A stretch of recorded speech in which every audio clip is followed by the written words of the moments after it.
Un voilier rempli de champagne, 1440 bouteilles Charletski d'une cuvée spéciale ont pris la direction de New York hier à l'occasion du bicentenaire de la naissance de la marque. Tout un symbole puisqu'en 1979, une cuvée Champagne Charlie était déjà partie outre-Atlantique. Sophie Dumais et Ophélie Pérou ont assisté au départ du bateau à Saint-Malo en Ille-et-Vilaine. Champagne, dans le port de Saint-Malo, sur un voilier cargo, une maison de champagne célèbre le bicentenaire de celui qui a conquis l'Amérique. Charles Camille Hetzig est le premier champenois à développer le marché aux États-Unis. À bord, un précieux chargement de 1440 bouteilles, prêtes à traverser l'Atlantique à la voile, comme autrefois. Je ne pense pas que ça va être la croisière s'amuse parce qu'on a vu les marins, là, on sent que c'est des marins aguerris et c'est une bonne nouvelle parce que c'est quand même une petite part d'angoisse quand même de voir ces grandes cuvées qu'on a élaborées avec des vins qui ont parfois 20 ans. C'est une grosse responsabilité.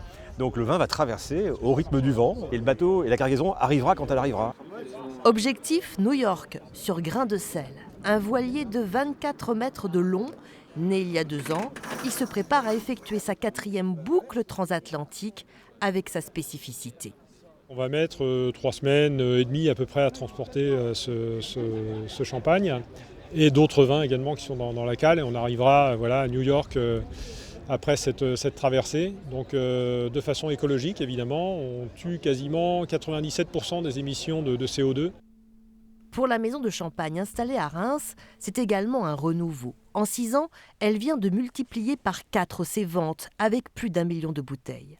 En hommage aux premiers consommateurs américains et aux fondateurs, une cuvée spéciale a été élaborée, mais rien ne sera révélé sur la composition avant le 17 juin prochain à New York. C'est un vin dont on peut dire qu'il est tout à fait dans la ligne de Charles, avec une grande complexité, des assemblages tout à fait libres. Dans le sillon de Charles Camille Hetzig, les 4 marins de grain de sel hissent les voiles. Un moment très émouvant pour tous.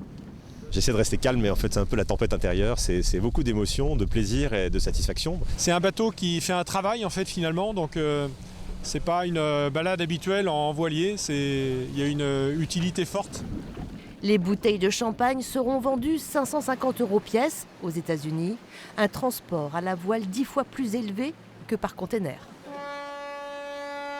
Bon vent à l'équipage qui reviendra à Saint-Malo dans 3 mois. Les cales chargées de café et de chocolat cette fois.